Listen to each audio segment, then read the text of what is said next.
पुरानी बात है।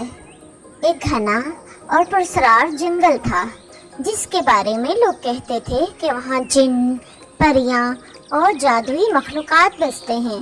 दिन के वक्त जंगल बिल्कुल खामोश और पुरसकून नजर आता, मगर रात के अंधेरे में वहाँ से सरगोशियों, रोशनियों और अजीब खुशबुओं का गुजर होता।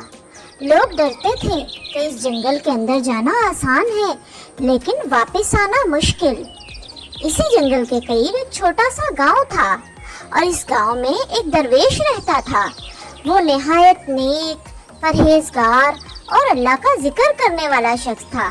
गांव वाले इसे बाबा सुलेमान कहते थे। बाबा सुलेमान अक्सर रात को तन्हा जंगल में चले जाते और कई घंटे वहां गुजार कर वापस आते।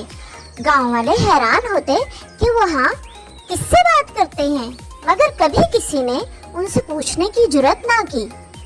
एक दिन गांव के एक नौजवान ने हिम्मत करके बाबा जी से पूछा, बाबा जी, आप हर रात जंगल में क्यों जाते हैं?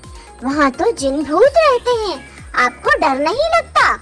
बाबा जी मुस्कुराए और बोले, बेटा, जंगल अल्लाह की मखलूक से भरा हुआ है। जो बंदा अल्लाह से जुड़ जाए उसे मखलूक का खौफ नहीं रहता। वहाँ रोशनी भी है, राज भी और हकीकत भी। नौजवान हैरान हुआ। उस रात उसने छुपकर बाबा जी का पीछा किया। जैसे ही बाबा सुलेमान जंगल के अंदर दाखिल हुए, दरख्तों के बीच एक हल्की सी नीली रोशनी नमूदार हुई। जंगल की फिजा खुशबू से भर गई और परिंदे भी खामोश हो गए। नौजवान की आंखों ने एक अजीब मंजर देखा। दरख्तों की रूहें अपने तनों से बाहर निकल रही थी। परियों की मानिंद रोशन वजूद हवा में तैर रहे थे और एक नदी के पानी पर नूरानी लहरें खेल रही थी। इन सब के दरमियान बाबा सुलेमान बैठे तस्बीह कर रहे थे। जंगल की मखलूकात उनके गिर्द दायरा बनाकर जिक्र में शामिल हो गई। नौजवान के कदम कांपने लगे, मगर दिल में एक अजीब सुकून भी उतरा। उसी लम्हे बाबा जी ने आंखें खोलकर उसे देखा और कहा, डरो मत, ये अल्लाह के जिक्र के दोस्त हैं। जो नियत साफ रखे, ये जंगल उस पर अपने राज खोल देता है। अचानक एक बुजुर्ग नूरानी हस्ती नमूदार हुई। वो जंगल की रूह थी। उसने बाबा सुलेमान से कहा, ए अल्लाह के वली, तुमने इस जंगल को खौफ से मोहब्बत में बदल दिया।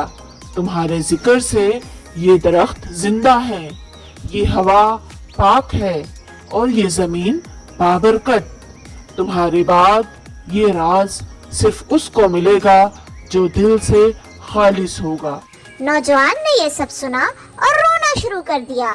बाबा सुलेमान ने उसके कंधे पर हाथ रखकर कहा, बेटा, ये जंगल तुझे बुलाता है। इसे सिर्फ नेक दिल ही संभाल सकता है। इस दिन के बाद वो नौजवान भी जंगल का राजदार बन गया। गांव वाले अब डरने की बजाय जंगल को बरकत की जगह मानने लगे और यूं ये जंगल दरवेश और रूहानी रोशनी की पहचान बन गया।